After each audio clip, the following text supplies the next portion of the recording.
तुमचा भ्रष्टाचार होऊ नये, तुम्ही भ्रष्टाचार करू नये.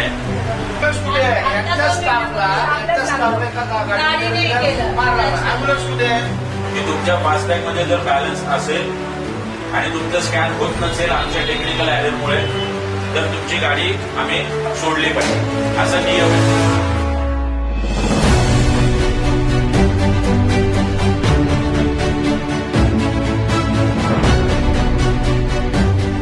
स्कॅन होत नाहीये तर गव्हर्नमेंटचा जीआर काय सांगतोय की तुम्ही त्याच्यावर ₹1 न घेता ती गाडी सोडली पाहिजे.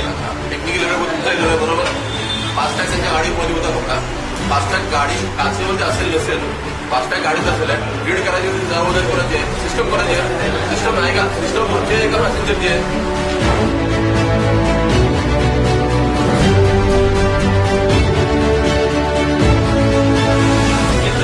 अकाउंटला तुम्हाला दाखवतो मोबाईलमध्ये की माझ्याकडे 500, 1000, 2000 रुपये आहे. तुम्ही रोखीने का घेता? डिजिटलायझेशन केलं ना तुम्ही.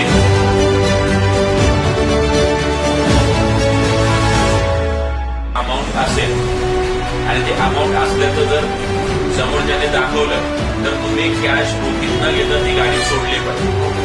तुमच्या इथे स्कॅन होत नाही हा प्रॉब्लेम कुणाचा आहे?